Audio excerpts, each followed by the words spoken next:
Welcome to the Twigg and Jenkins podcast. We're your hosts, Twigg and Jenkins. Although I'm not Twigg. That's Twigg. I'm Jenkins. This opening is going really well. We are in a podcast studio. You may have noticed for the first time, we're here in Washington, D.C. Last week, I was in Twigg's beautiful city of Los Angeles. This week, you're here. How are we feeling, Twigg? You know I love D.C. I'm always so nostalgic when I'm in D.C. And I'm not a nostalgic person, as we well know. But D.C.'s great. Would you ever come back is the question. I think we should just start there. There are things that I adore about this city. Mm-hmm. I have some favorites across the multi-sector favorites here. Love the Hirshhorn, good art. Oh, love the Hirshhorn. What good else? People. I have a handful of fan favorites. But I don't know. It's hard to imagine being back here full time. I think I could maybe do like a New York, DC type of thing. Yeah. I think if Kamala's president, I'll be here so much over the course of her term that it'll feel maybe like a little bi-coastal. LA and DC are really far though. But I'm on the board at the Kennedy Center. Like I'm here all the time. You're here all the time. I get my hair done here. You still get your hair done here. Yes. It feels like you have like a residency here. You know what I mean? Like you're like Beyonce or Celine Dion. They have like residencies in Vegas. Yeah. Twigg has a residency here in DC. Permanent residency. DC's great. DC's great. We're very excited right now because it's been a while. I will just be honest. During this Biden presidency, there wasn't much sizzle in the atmosphere. There wasn't much like excitement in the ether. And every day since Kamala has taken the helm, DC feels different already. Yeah. The vibes are immaculate. The vibes are different. And it's showing in the polls, Carri Twigg. Tell me about it. What do you think about that segue?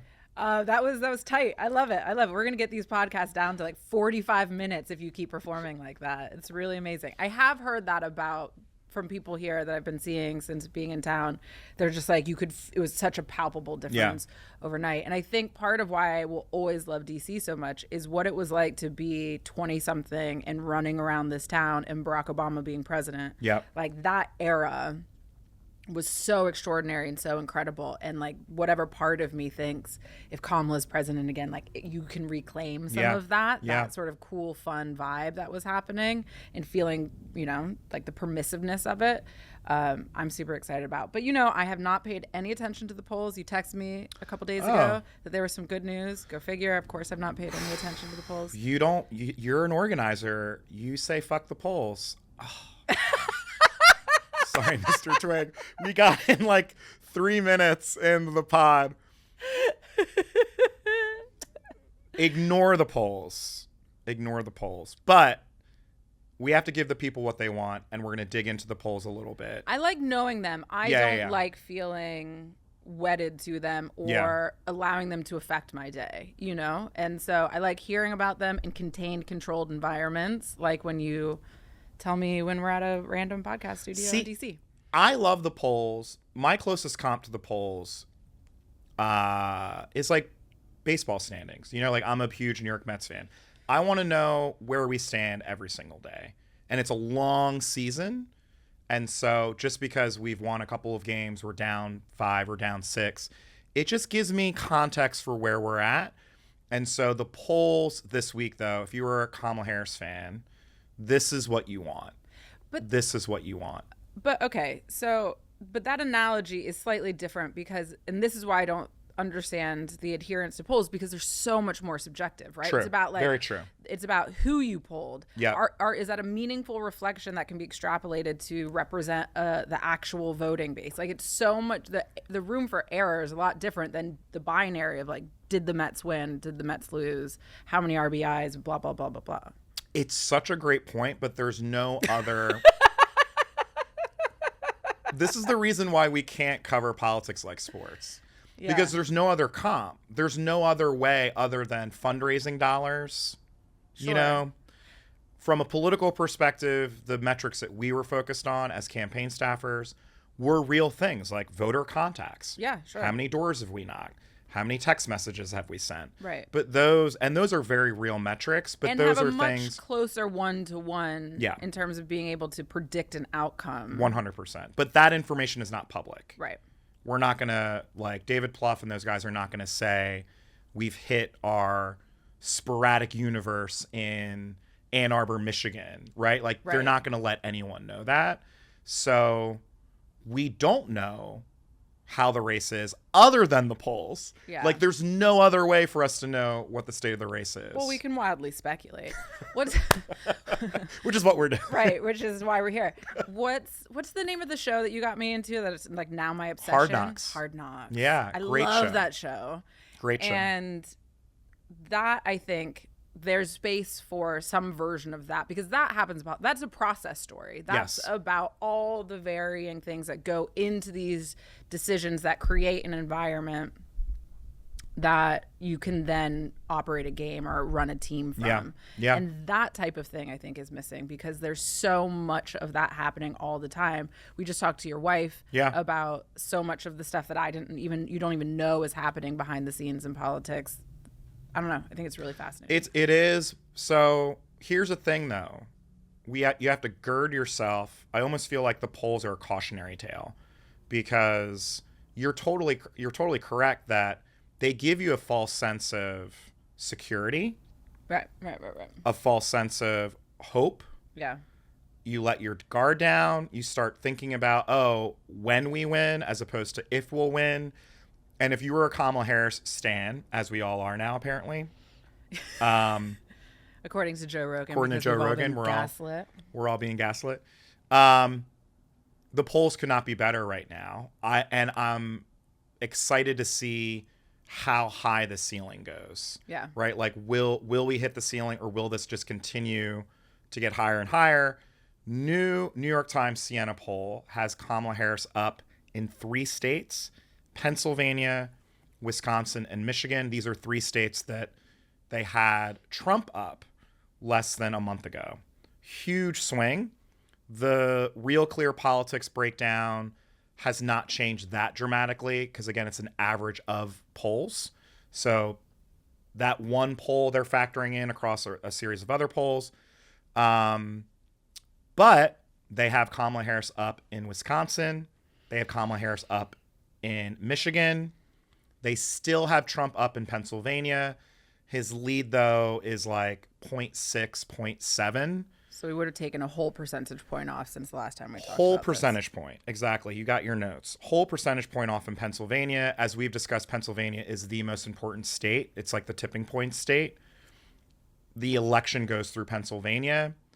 All of the other states, as we had mentioned last week, Trump is still up in. So Arizona, he's still up in. Mm-hmm. Nevada, he's still up in. Georgia, he's still up in. But those 3 states, Michigan, Wisconsin, Pennsylvania, the fact that she is up in those states. Big deal. Like, if I am David Plouffe, if I am Cutter, if I'm Mitch, like, coming in there, you could not be more excited. This is our race to now lose, right? I feel like the tide has fundamentally shifted here where we have all of the momentum. Donald Trump is losing his mind, fully losing his mind, trying to deal with it. And we're leading, the timing couldn't be more perfect for the convention. We're leading into the party, the world, the media, the activists, the culture all coming together in Chicago next week. You couldn't have scripted it better. Or your segues, my friend. Let's go. What? We have really tightened up here. This is fantastic. All right, convention. You get in Monday. I get in Sunday. Tell me. I've been at every convention since 2008. Tell me about your convention. If someone were to be, if an alien just dropped down, because by the way, there's an I want to believe situation behind your, which is great. I don't know if that's in camera. Alien comes down and is like, what the hell is a Democratic National Convention? How would you describe it for a layman? You've been to how many since 2008? I've been to 8, 12, 16. No, there wasn't one in 2020. No, or there was like the Zoom. Yeah. and then I'll go to this one. So this will be my 4th convention. Well, the long history of basically these conventions started to actually pick the nominee for president and to establish the platform, the policy platform that the party would run on, or the president would run on, the presidential candidate would run on. It sort of evolved over time to become a kind of gathering of the Democratic establishment. And there's still the committees that determine the rules of how the Democratic Party is governed. So literally the Rules Committee. There is the Platform Committee, which is also about what the Democratic Party endorses in terms of policies. Right. But really it's just speakers, elected officials talking about the Democratic Party, talking about various big tent elements, whether they're policy or sort of more representative.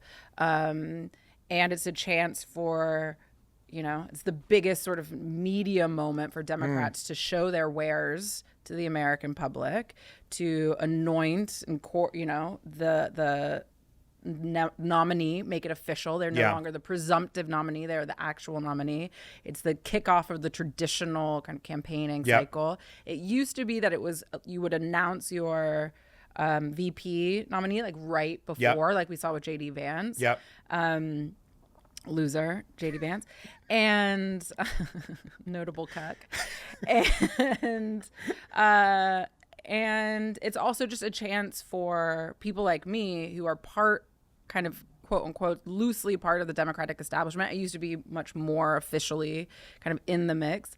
But for me, what my attraction to it is, as someone who's an outgoing introvert and won't see so many people most of the year, I get to see a bunch of people that I love, that I've worked with over the course of time, see what people are hearing, see what they're thinking, kind of build up my intuition and my knowledge that I'm drawing from about how people think and what they're seeing and hearing and feeling from around the country, from various sectors that make up the Democratic voting base, all over drinks and parties. There are a lot of parties. I don't think people realize. So many parties. It's mostly just parties. Yeah, at this point. It's like Sundance now. It's like almost, Sundance is a good comp. It's like a film festival mixed with a nerd Coachella. You know what I mean? It is. It's very nerdy Coachella. In 2008, it was in Denver. It was President Obama's first convention. I didn't go because I was in Chicago. Okay. So we watched the speech with the staff, but I was so jealous because it looked so fun. It looked so fun. Denver's an amazing city anyway. And I was part of the Ohio delegation team. Cool. And we went, and I went to a secret Kanye West show. I miss the old Kanye. And he played the entire 808s and Heartbreak album before it had come out. No. I think it was just about to come out, or had just come out. It was so incredible. Wow. At this random warehouse. I underestimated the effect that altitude has on alcohol, so I ended up being carried out. Wow. As a sack of potatoes. Young but Carri I made it Twigg. But I made it through the show, so I have a very clear memory of the show. And then shout out to homie Malik Hubbard for carrying you out. Yeah, you were so moved by 808s. It is still my favorite Kanye album. It's definitely top 3 for me. Yeah. Wow, that's a great story. But so there's all sorts of that. There's underground secret parties that you'll be passing around tickets for. And there's a lot of bartering. So the way my entry point into it was, I guess Philly was my first, right? Was Philly was 16. 16? What was 12? 12 was... I can't remember what 12 was. Anyway. Where was 12? Where was 12? We should know this. Absolutely. I was there. We'll edit it in. Sean Boyle, where was the 2012 convention? Oh, Sean Boyle. This is the thing. I have no memory. People call me Dory because it's I just have no idea. Can't remember where I was. I'm trying to think of where all the battleground states are. So it wasn't. So it was Boston, then it was Denver. Mm-hmm. It was Charlotte. Of course. Charlotte, North Carolina. I didn't go. Wasn't nearly as fun. Didn't go to Charlotte. But the re-elect wasn't as fun as the first campaign anyway. Yeah, didn't go. I wasn't allowed to go because I was working You were at in the White House. Yeah. So I was working outside. at the White House, wasn't allowed to go. We had watch parties at the White House, which was fun. But Philly was great. I mean, here was my thing with Philly, which was I was at Funny or Die at the time. We threw one of the cool late night parties, and it felt like that was what most people were there to do in 2016. Yeah. It felt, there was a vibe in that moment that Hillary was going to win. Mm-hmm. And that people were already trying to like figure out what plum jobs they were going to get at the White House. Totally. And everyone just wanted to party. And this convention, I think people are serious about the existential threat that leader Trump is looking to impose on the country. But it will be, I mean, there's a spreadsheet of parties, Twig. It's like, it was like 200 parties over the course of 4 days. Not just parties. There's policy discussions. Sure. There's roundtables. There's breakfasts. There's fundraisers. And I think that there is this sense of, I like the way that you put it, I guess from my vantage point, because a lot of DC, I feel like, is kabuki theater. Like a lot of DC, it's like, think of like hundreds of groups that are trying to prove their worth every day. And they do that through a variety of different ways. And the way that that's communicated at a convention is just parties. Yeah. Like it's like a weird... Yeah. It's a weird thing. It's like, well, we're powerful, so we're throwing this fancy fundraiser, with Common. We were just talking to our friends over the Common team. Like, he's going to everything, right? Like all of these different groups are pulling him in all of these different directions. But people do this everywhere, right? So this happens around the Oscars or it happens around the Grammys. Like, are you invited to this party? Are you invited to that party? Who's going to be there? Yeah. Human beings were just so embarrassingly, we're all such embarrassing social climbers in this way of you get a group of people together and then we're scurrying to kind of create hierarchies and it's a good point. Cool kids. And I think for an industry that is often considered really nerdy and not very cool, the opportunity to then go and flex and feel really cool is like irresistible. Very good point. But then you go to half of the parties and they're terrible. They're so lame. Like there's no vibe. No, they're boring as hell. Vibes are not immaculate. The vibes are not immaculate at these parties. You go in, it's so funny too, because you'll like go in or you'll get a text from someone being like, don't come. Right? Like there's a lot of scouting that's happening where like you go, you look around, and you're like, I don't want to be here. And a lot of it does come down to the people. Like 100%. From my perspective, it's, there's an Obama alumni WhatsApp chain and, we kind of move in unison. And so, a decade ago, we were young and cool. Now we're like the old people. Speak for yourself. We're the old people. I am old and cool. That's still true. That's still true. But it's going to be fun. And I think we should go through, literally breaking news, the schedule of speakers for the convention. We've got Joey B kicking the night off, Monday night, kicking the convention off. I'm prepared to say that I think he gets if not the second most sort of longest, loudest applause, standing ovation of the convention. I think everyone in that arena will take the opportunity to express a profound gratitude for him. Yeah. That he is there, that he did what he did, that he made the decision that he did. And I think he'll be sort of canonized as a Democratic saint on Monday night. I think he's going to get emotional. Yeah. I can just picture it. I'll probably cry. I think we'll all kind of be emotional because he, we can talk through the mechanics of how he dropped out, but he didn't have to drop out. He really didn't. He really didn't. And the fact that he did, and the fact that we are in such a better place, and we have the potential to win this thing because of his grace and because it wasn't about him. Yeah. And I completely agree. I think it's going to be, I actually think that will be the best part of the convention is that first night. there was a small part of me that thought that might happen on the last night. That you might have this beautiful, like, because you can imagine that moment, which will be the primetime moment. Like, people will watch Kamala, right, which is the final night, and really letting Joe do that Passover to her, in my humble opinion, would have been better theatrics. It would have been better television. Because I don't know how many people are going to watch the first night of the convention. I agree with that. I think that's really, really true. I wonder who's producing this. I think Cutter produced the last one. Did she? The Zoom one. Look. That's inside baseball. But I think you're right. Yeah. I think you're right. I think that and it doesn't mean they can't cut it up and make it into ads and make it go digital or, make it go digital. You can make it go digital. I think I just really undermined my I'm still cool. We make it go digital. But I think they can probably still do some really compelling storytelling around that. But I think you're right. It would have. I mean, there's a literal handing off of a new generation. It's like the famous JFK speech incarnate. Yes. You know, it's like the day has come where we're passing a torch to a new generation of Americans.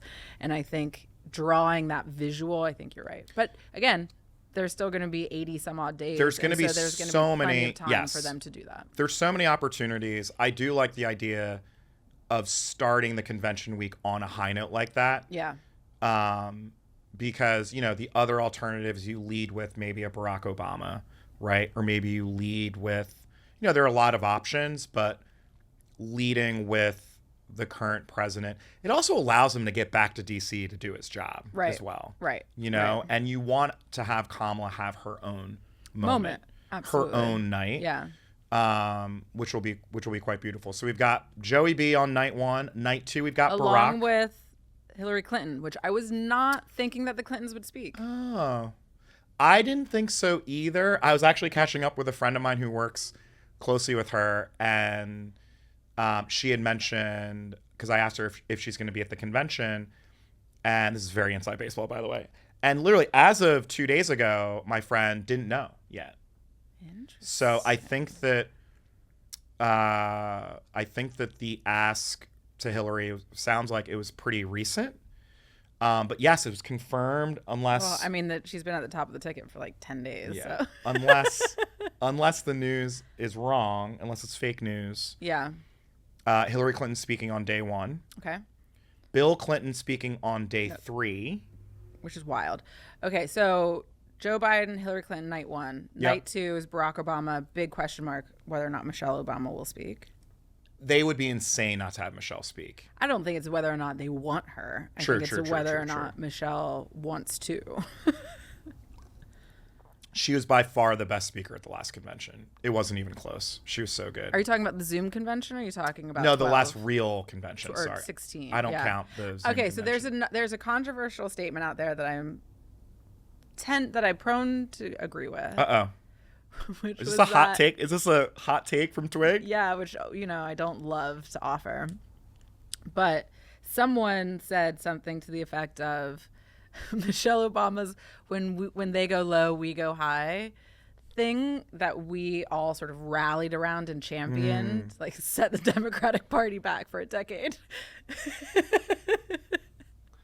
Created, and don't get me wrong, she had no choice, but I mean, she didn't have to say that, but you understand from her positionality why she would say that and why that's just the reality of being a black woman in America. And yet that sort of like, let's ignore what they say about us, let's stay on the high road, and us adopting that sort of wholesale and uncritically meant that we were perpetually on our heels when confronted with Trump and Trumpism for the next 2 presidential cycles. We know what our guy Eric Holder said in response to this. What did he say? And he got in trouble for it. God bless Eric. I have no memory of this, obviously. He said, Michelle Obama says, when they go low, we go high. I don't agree with her. When I say when they go low, we kick them. When did he say that? Like around that same time. And he got a lot of pushback. But he was offering a different all right. take. Listen, I think it was maybe the advice we needed. He was offering a different take, which is you have to kick them. You have to fight them. Yeah. You know, like they're still there. They're still going low. We're not going to go down to their level, but we have to still. While they're around your ankles. Exactly. Okay. We kick them. I mean, I don't think it plays as well on like a bumper sticker. You know what I mean? Yeah, sure. Or on a T-shirt, but we love our guy, Eric. I loved it. I think we should bring that back. Notable I'm sure. Asian. Absolutely. We'll give him credit. Okay, so President Obama, former First Lady Michelle Obama. Wednesday is Bill Clinton and then Walls. Clinton to Walls. Excited. By the way, that's like that's white boy summer. Wednesday night. White boy summer. Wednesday night. Chet's going to hand it to Bill. Tom Hanks might be there. What if it was just all white men Wednesday night? What if it was just listen, I would not have a problem with that. Get McConaughey out there. Oh. Do you think McConaughey would come? Oh, yeah. Why not? I think he wanted to run. He was thinking about running in Texas. Yeah, he still should. He still should. But like Wednesday nights, just hot boy, white boy summer, chef's kiss. Fantastic. And then Thursday. And we'll see the teachers show out on Wednesday. Say that again? Like the teachers always get like a big night at the convention. Yes. So we'll see the teachers really show out on Walls' night, which will be fun. The other speakers confirmed are all sort of, no one is totally unexpected who they've announced to our political speakers. But you can expect some, I don't think we're going to have WWE Hulkmania moments like the Republican. Which I think is a missed opportunity. The Republican convention had. But like, what is the Democratic equivalent of Hulk ripping his shirt off? Like what? I think it's like, Beyonce, obviously. Yeah. Right. Yeah. Well, there's a rumor that she might be there. John Legend is performing. Apparently, that was confirmed. Of course he is. Yeah. John Legend is, he's the standard bearer. Yeah. Shocking. John Legend present at Democratic gathering. If you look up, I was going to say noted something. Ohioan, by the way. True. This is true. Yeah. John Legend, legendary human. But what wild card? If someone called you today and they're like, Carri, Twigg, we gotta spice up our convention, right? Who would you throw in there that kind of plays a similar role as Hulk and Dana White and kind of that, WWE crowd for Trump? I don't know. I don't know the politics of so many of these people. Yeah. There was a rumor that Stone Cold Steve Austin was a Democrat because he took some people to task on Reddit for being racist. Yeah. So at the very least, we know he is pro-black, anti-racist. So I don't know if that necessarily means he votes Democratic, but I love Stone Cold. I love if there's like a tit for tat. Oh, I would. That'd be amazing. And he just came out and started pounding beers on stage. You know what I mean? It would be amazing. Like the old days. Yeah. As someone who was raised on back when it was WWF, by my shout out to my older brother Clint Twigg, but that'd be who we should ask about that. We should ask Van. Yeah, it's a good question. Because Van's a massive wrestling fan. I was actually supposed to go to WrestleMania with him in Philly a couple months ago. But I had something else to do. But I don't know who are there famous athletes. I was just gonna say I think Olympic athletes is the way to go. Olympic athletes. Think about that. Women dominated, black women dominated. Well, the U.S. national soccer team will be the U.S. women's soccer team. Sha'Carri. Having Sha'Carri. Just having some Olympic moments. It was the most widely watched Olympics in recent memory. I think that those vibes are. But it's not over. Good. Shout out to the Paralympics. It's not over. Exactly. You can include the Paralympians. I would go in that direction. And then I like the idea of, is there Zach Bryan? You know what I mean? Is there a country star? Is there someone unexpected that shows up? Dolly Parton. Dolly. Oh, that's the answer. American treasure. That's the answer. She's an American hero. Well, if you had Dolly and Beyonce together. Uh-oh. Look, we're doing the convention's work for them right now. This is all free tips. Us. All free tips here. I mean, obviously they want Taylor Swift. I don't think Taylor, it's not the right spot for Taylor. No, she'll probably do, if she does anything, she'll probably do her own thing. But It's got to be. Obviously they would want her, though. Yeah, but I feel like you don't need it. You don't need the Democratic National Convention To have Taylor Swift. You just need Taylor Swift. Yeah. So whatever the Taylor Swift of it all is, just knock that out. Yeah. Don't try to add Taylor Swift to all of the mechanics here. Yeah. Who else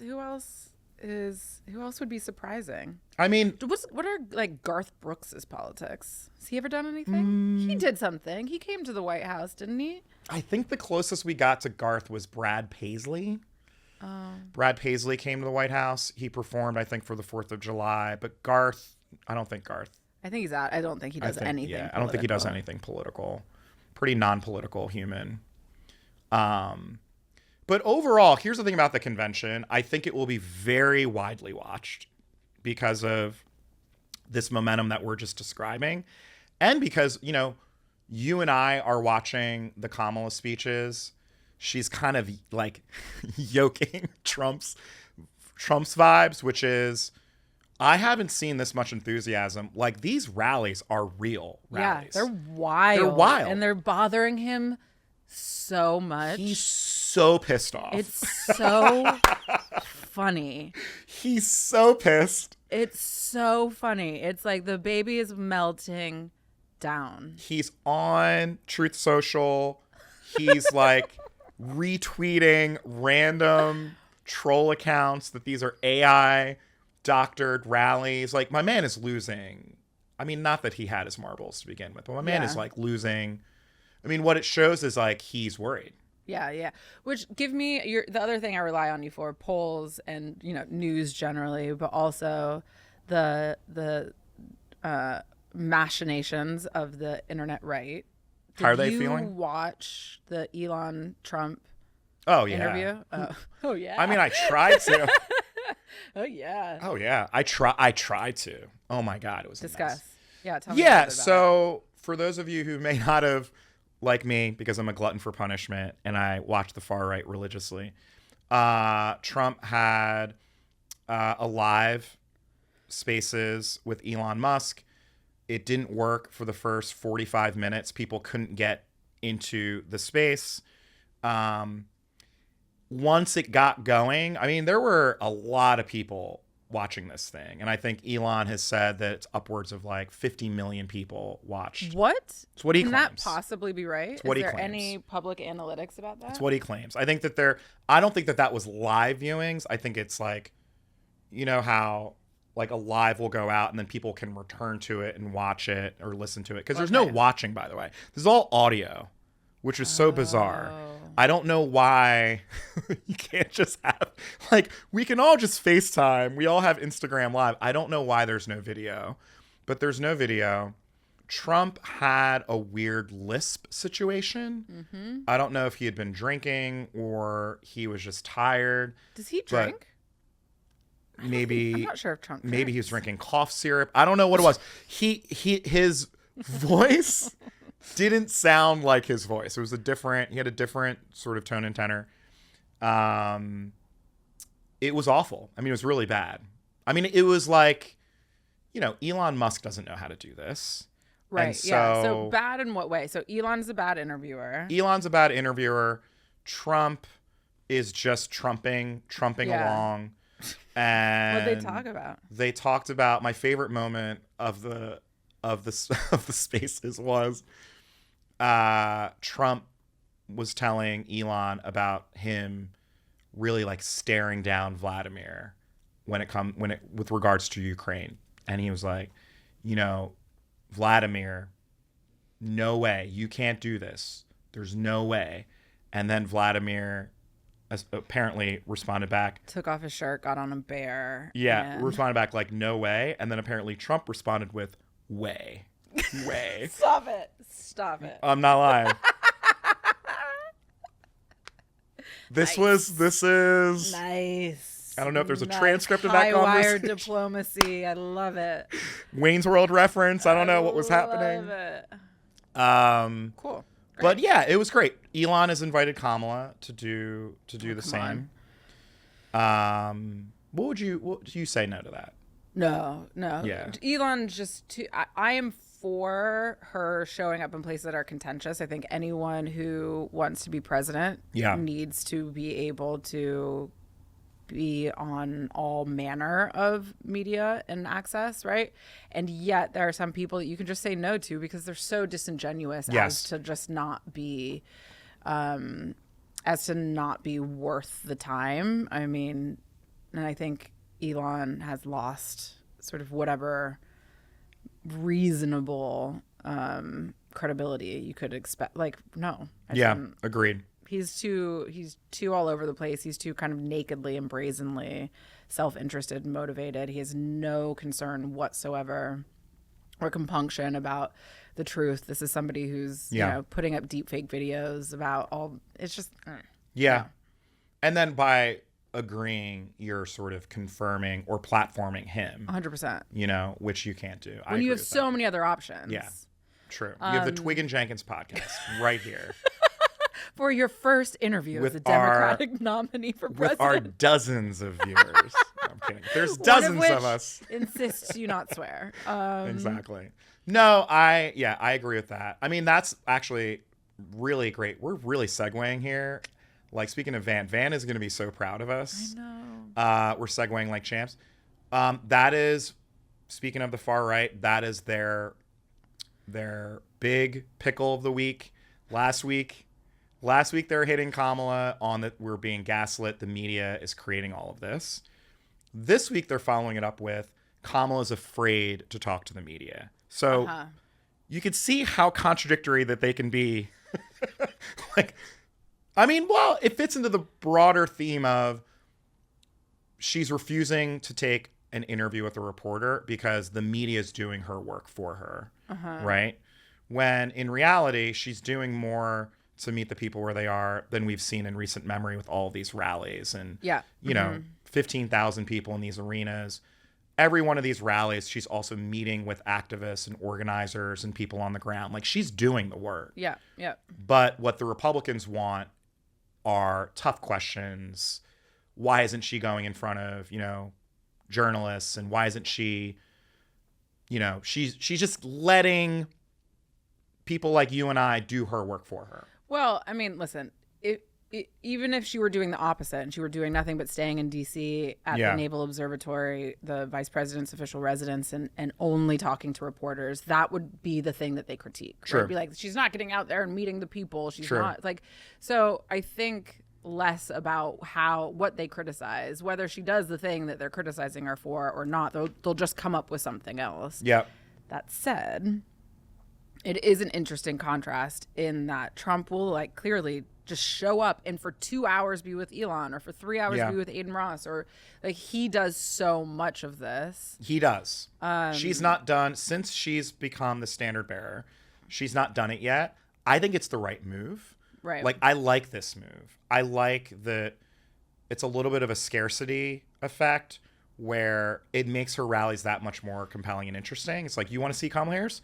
Go to a rally. Like, my family's going to go see her tomorrow. She's doing a policy speech. White House invited us. Like, I'm excited to see her in these spaces. Right. And, I think she'll pick her spot. But again, we have the convention right around the corner. Right. You want to see Kamala Harris? Right.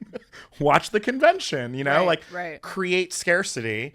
And when the time is right, yes, she can go do all the things that I think you and I would want her to do. But this is the smart play, because you do open yourself up, right?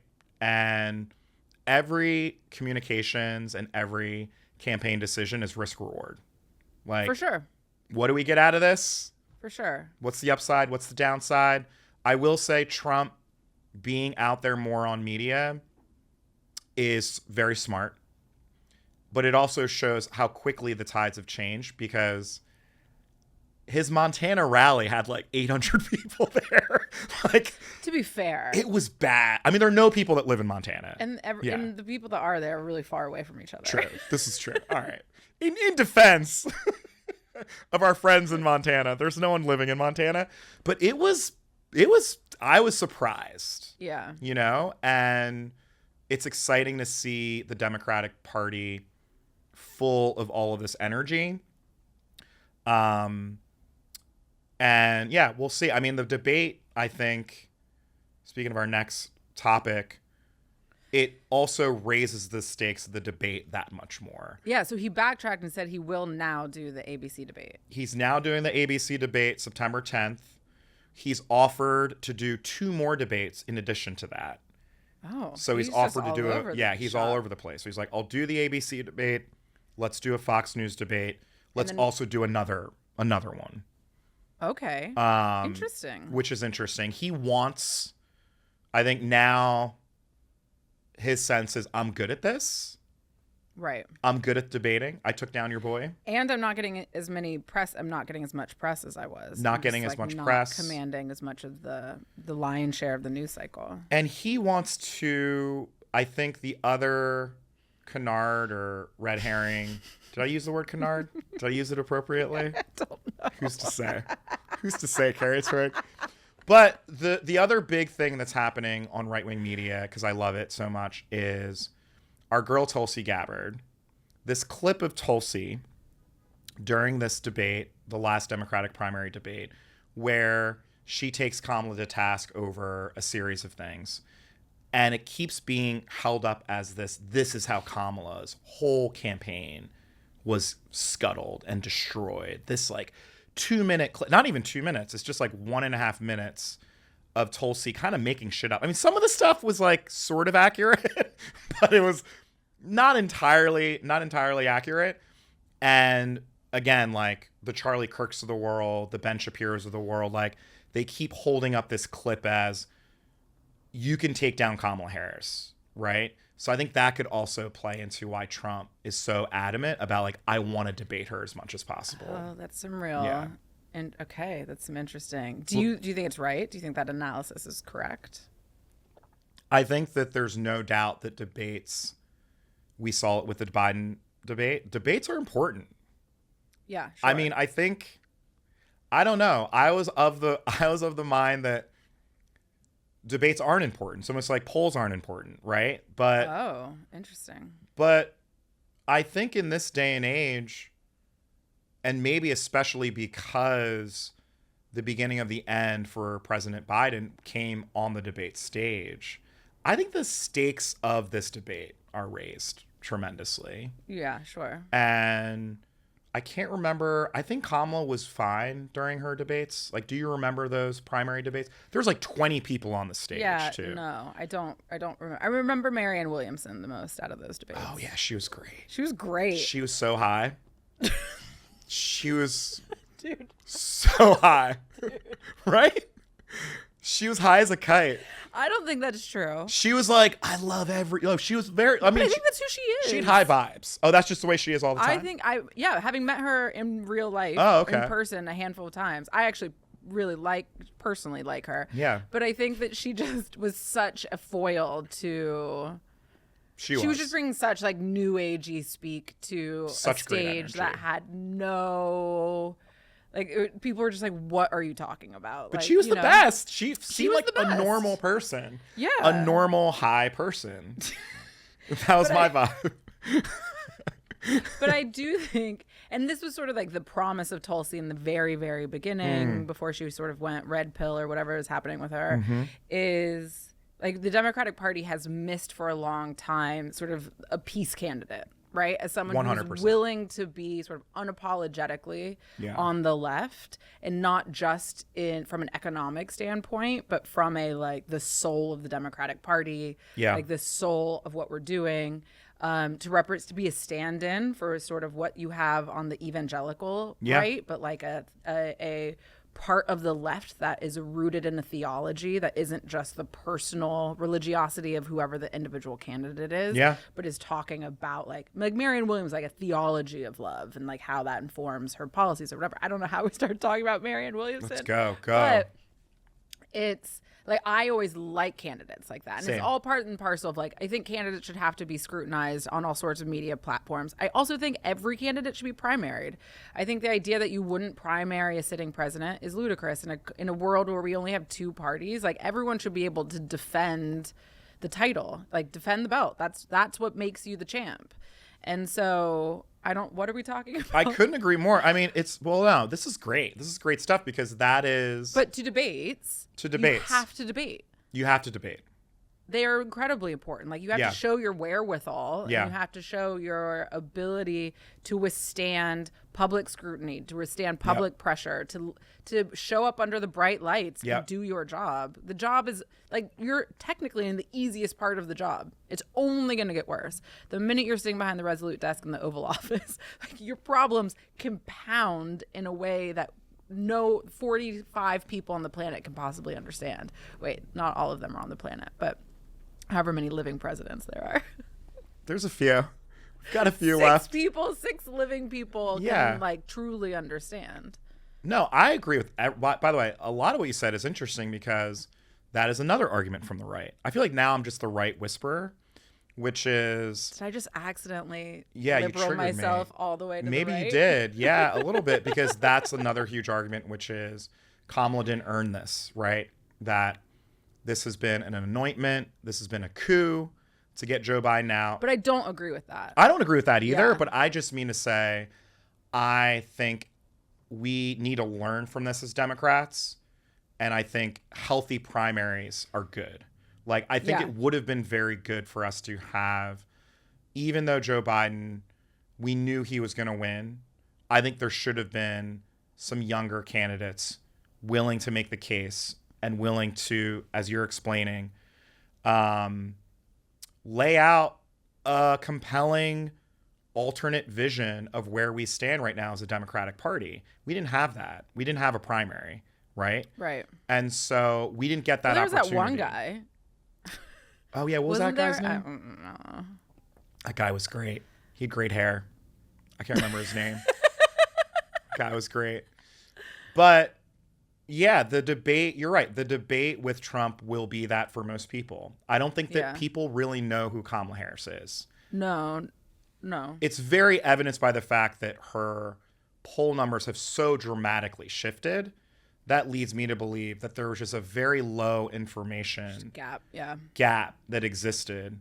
Once people started to see enthusiasm around her and started to learn more about her, it flipped so quickly. Yeah. Right? Whereas we're so used to the people at the top of the ticket the public having very strong views that are unmovable. Sure. Right? Like, how you feel about Trump is not going to change from now until Election Day.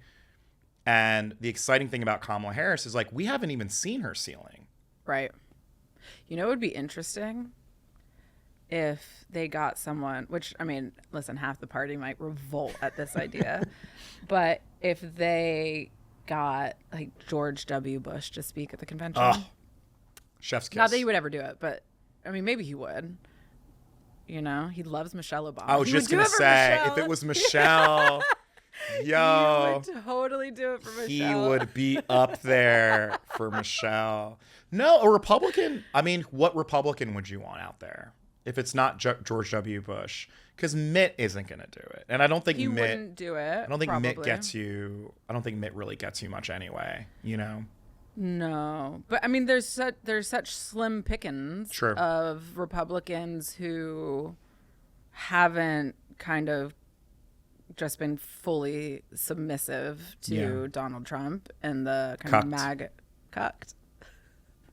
the MAGA wing of the party, and so I mean, Liz Cheney, Dick Cheney, but I mean, Dick Cheney would get booed. Dick Cheney would get booed, rightfully.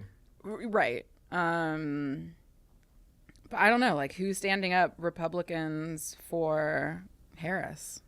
You know what I mean? Well, they had 50,000 people Joe on their Manchin. Zoom.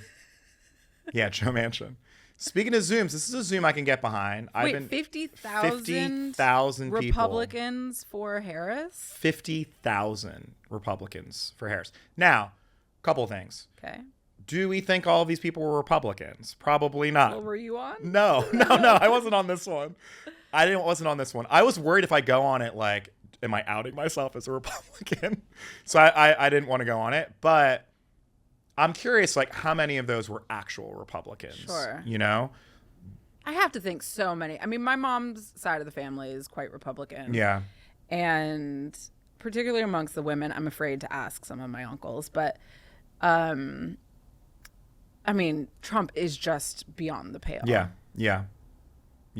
And he's embarrassing. Republicans for Harris, I hope that does turn into a thing. And that's the one, again, I've been kind of shitting on the Zoom calls, but the Republicans for Harris Zoom call, the white dudes for Kamala Zoom call, like some of these are really great kind of like entry points into organizing, right? Because you have that moment and then you turn that into something real. Yeah. And like there's like those 50,000 people on that Zoom call should all come to Chicago, right? Yeah. Like they should continue organizing, making content, doing stuff like what you and I are doing. I think we underestimate how, I was having this conversation last night.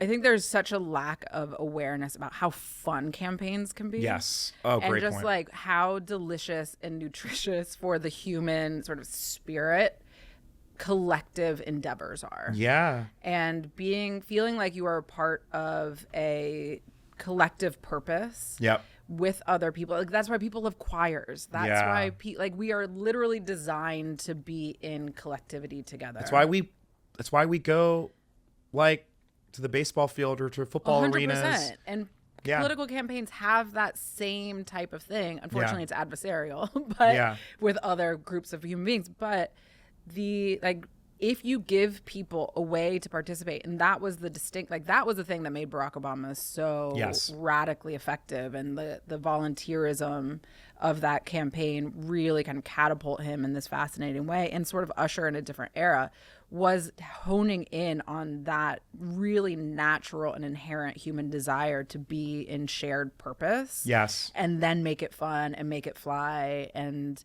to feel like what you're doing. This is why I would say this is a good clip.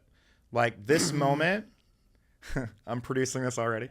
But no, what we're witnessing right now is the closest thing we've had since Barack Obama ran for president. Like what we're right. It's obviously we're living in a different world, but I think what was so special about Obama and that feeling that you're just describing, it's happening again with Kamala because there was such a like, oh my God, it's Kamala, right? Like there wasn't like a drag out fight, and there wasn't like she didn't get like, nailed on issues. She didn't get like, she benefited from this almost like historic opportunity opening up for her. And then it becomes an open invitation, like a clean open invitation for everyone to just jump in.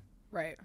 And it's exciting because there's such limited time left. Like, I think that this high can get us there. It's like we can kind of like be high on our own supply for 80 some days left. The debate is pretty much the only opportunity for us to falter. Right. Now, I think she has to do it anyway, though. She's got to do it. She's got to debate him. She'll do it. She wants to. Yeah.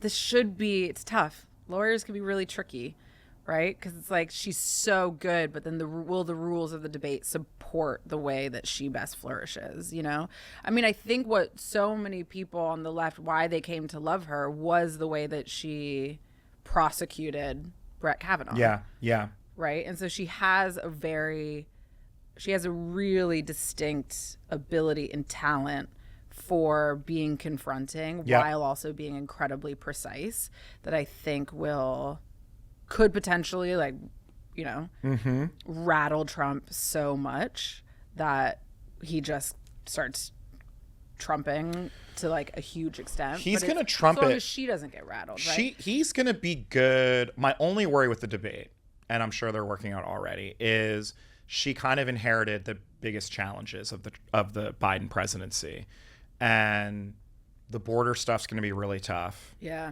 It's going to be really tough. And I think that the fact that she was put in control of that, and that also happens to be, for whatever reason, especially for Republicans, like, my parents live in New Jersey and they're worried about the border. It's like, bro, what border? The border of Delaware? Like, the border of Pennsylvania? Why do you care about the border, right? But that is, if you watch Fox News like my parents do and they're tapped in, that is what is talked about every single day is the border. And so that will be a challenge for her. And I think that it will be, and I think there are other issues that will get sort of pigeonholed on her. Mm-hmm. And, you know, I think the opportunity for her to sort of separate herself on some issues will be great, but it's going to be, Trump's good. Trump's good at, yeah, he is, at just being a bully. Yeah. Do you remember when he followed Hillary Clinton around the stage? Just like lurked. It was awful. It was awful. That was awful. It was so weird. It was so weird. And then did they change the rules that said he couldn't do that anymore or something? I think so. I think they were like, no, you have to stay. He was like hovering behind her. So bizarre. But I think, remember there was all that speculation that someone told him that Americans, which is true, just vote for the taller person. Oh, yeah. And so he just like kept like trying to stand next to her just to be like, look how tall I am. All right, so we're off. We were so tight. And then it all fell apart. Tight as a drum. So we're leading into the convention. Two things about the convention. One, are we doing more on the convention? No. I'm wrapping it up, but I'm wrapping up, segueing to next week, which is Twig and I will be in Chicago. Yep. We are, thank you, Democratic National Committee Convention. We are credentialed creators, which is a new class of credentials. So we'll be on the floor. I think we'll try to record from Chicago, of course. Yeah, for sure. But we'll also try to like interview some friends, some politicians. If you guys have ideas on folks that you would like us to interview, we'll be there. Twig and I are also, for our loyal hundreds of followers, we're throwing a party in Chicago at the Second City. Late night party on Wednesday night. If you guys want to come, hit us up, follow us, DM us. This is a great way to get followers. If you want to come to the coolest party during convention week, share the episode, hit us up on Twig Jenkins. And what else, Twig? How's JD Vance doing? Well, we've always got to close on your boy. I mean, the national embarrassment, JD Vance versus national treasure, Tim Walz. So JD did an ABC News interview, I think, this week, where he basically was like, yeah, no, President Trump is right. No one cares about the vice president. Wait, no. Yeah, he was like, the pick isn't important. What? No one, yeah. Like, the most cuckolded thing I've ever. What? Yeah. So he's just like, yeah, no, irrelevant. Whatever the big man wants. Was he like on all fours, like licking Trump's boot, essentially? I mean, essentially. Wow. Just an embarrassment, this guy. Wow. So, how did that interview? Was he trying to provide a contrast with Walz? Like, what was he attacking Walz? I had to quit watching. You had to, your hatred. It's just like, and what, like, you're right. You are irrelevant. Like, why am I even bothering to listen to you if you don't even think you're important enough? And Twig's like, yep, turning this off. You know, then why am I even bothering? What does it make me if I watch this cuck Well, his disaster? poll numbers keep going down. Which, who thought that was possible? It keeps going down. So good for him. So God bless Donald Trump. The question is, does he replace JD Vance? I want to start throwing that out into the universe. So funny. I think it's such a Trump thing to do. That would be, of course. Like, for him to just be like, funny. You know what? I don't like this guy. Yeah. Let's go with someone else. We need something else, guys. That'd be amazing. I think they should. They should seriously Trump, consider it. You should, Don Jr., Trump, if you guys are watching, because I'm sure you guys are. Oh, but Don's the watchers. homie, right? He is the homie, but I don't think Don Jr. wants that responsibility. Do you know what I mean? You can always blamed. Yeah. You Yeah. can always walk it back and be like, you know what? This isn't working out. Yeah. You know, like we didn't think we were going to run against the dynamic young black woman. Like, did you see? There's my favorite meme. My favorite Tim Walz meme is that he's younger than Brad Pitt. That can't be possible. And a picture of Tim Walz and a picture of Brad Pitt. No like, shit. Tim Walz is younger than Brad Pitt. That's great because he looks old in photos, but when he's live, he's so young. He's just a silver fox. He's I like guess. Steve Martin. Right. You know, like that dude has been 50 years old for like 80 years. Yeah. He's always been this old. Wow. But that's the debate I'm excited about. I mean, I think I'll have kind of a sociological interest in Kamala versus Donald, but I'm actually maybe one of the few people in America who's legitimately excited to watch Tim Walz debate J.D. It's going to be Vance. good. And just... It's going to be really good. The great thing about it, too, is the coach vibes are so strong. The Harris campaign is leaning into the coach vibes so smartly. And they had signs that literally said coach, and future President Harris, Vice President Harris was referring to Tim as coach, which is an honorific, right? Yeah. It's like a really smart small town strategy. I didn't grow up in a small town, but my dad was the coach, and my friends still to this day call him coach. You know, like it's Coach Walt, like it's coach.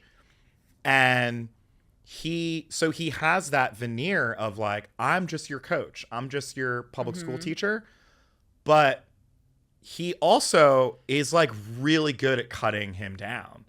So, you know, so it doesn't seem like he's got this kind of cozy or even exterior. just like right sizing him. Or right side. Oh, good way to put it. Good way to put it. Right? Like a coach is not, their job is not to be like, our opponent is the biggest, scariest, baddest, you know, a foe you could ever possibly imagine. Right. Their job is like, you can beat them. Yes. They are just a guy. Right. And like a coach, you need someone to point out, you know, not only can we beat them, but here's how we beat them. Right. You know, like here's the halftime pep talk. Do you think the Olympics breaking competition would have gone different if Coach Walz? Oh man. Can we pour out? Can we pour out a little coffee for our girl, our ray gun girl, our girl? I don't even know what to say, but what an embarrassment for hip hop culture. I mean, that's the other part. Like, she got a PhD in hip hop culture, right? They're now going to be teaching a class on her setting hip hop culture back 3 decades with 2 performances. This is so sad. The problem is there was no credible moment, at no moment since its inclusion in the Paris Games, was there a credible art case to be made that the best breakers in the world were the ones who were competing. Right. That's true. And that falls onto the Olympic Committee. Yeah. And whatever break dance, I don't know what that like you can see better dancers every single day. My on son's TikTok, on Instagram. My son is better than Raygun. My son is, I'm not lying. I will post content of my son Oscar. He is 10 years old. Yeah, I believe it. He's really good. But his breakdance teacher is incredible. Right. Absolutely incredible. He's like a living legend in DC. And Raygun couldn't really even do like 1 or 2 simple moves. It was so dramatically bad that it's kind of on the Olympic Committee that and they didn't vet this. And also takes away from the people who are quite good. Yeah. But even amongst the American team, even amongst the French team, the most obviously talented teams, I still am just like, amazing, great. Yeah. And there are absolutely people who are probably better. Yeah. There's no other way to put it. At the subjective thing. Well, it's also, say the quiet part out loud, like breakdancing was invented in the South Bronx in the 80s by young black teenagers, boys and girls. And it was striking to me how few black breakdancers there were competing in these Olympics. You know, it's just, it's. Yeah. I got multiple screenshots of like, is that white girl wearing a do-rag? Like, it just sets itself up like, to fail, Kate's you know? Waving. I was just like, girl, no.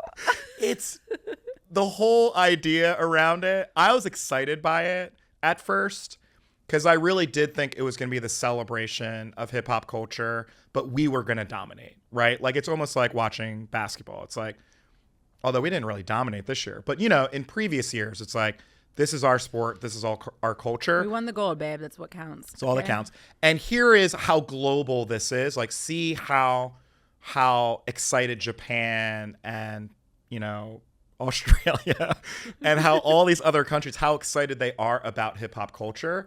And it's almost like reverence and respect to what we as Americans, it's literally our only cultural export is like hip hop music. You know, hip hop and jazz. So like only. What are you talking about? Rock and roll, jazz. Did gospel. We invent rock and roll? I guess we invented rock and roll. Yeah, Chuck Berry, baby. Chuck Berry. I guess that's true.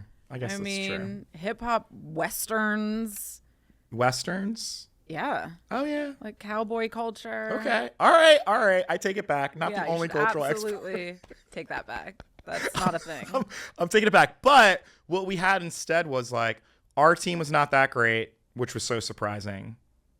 And then the teams that were phenomenal were the Asian teams. Yeah, which was not surprising. That is not surprising because of the embrace, you know. Yeah. Asian cultures have been down with hip hop culture from the very jump. Absolutely. But yeah, there should have just been like Crazy Legs. There should have just been like a committee of elders in America, like iconic breakdancers, and they like are like, oh yeah, that person's allowed in. Yeah. Do you know what I mean? I mean, it's tough. It's like I mean, this is the constant. We are now way. Let's off go. Topic, we're just talking about Raygun for 30 minutes. Let's go. Which we actually knew was gonna happen, and then we were like, we won't do it in our like 2 minutes of prep. But I mean, this has always been the challenge around hip hop, right? Yeah. And as someone who has made a documentary on this topic, it's that we make these things for an audience and then they kind of explode in this way that we weren't necessarily anticipating. We're just like doing the thing we're doing. Yeah. Like those kids in the Bronx were just living their lives, making their art, doing the thing that they were doing. And then it caught on and it became this massive thing. But even now today, we underestimate sort of how our art will live in the world. Like yes. You hear Kendrick Lamar talking about like, it's really weird to be in a stadium full of white people repeating my lyrics back to me uncensored. Right? Yeah. And that tension around we actually make this because we want to share it with the world. Yeah. And then that happens and it feels different than we would have expected it to feel. Like breaking is no different, right? Yeah. It's like we love that it went all around the world. Yeah.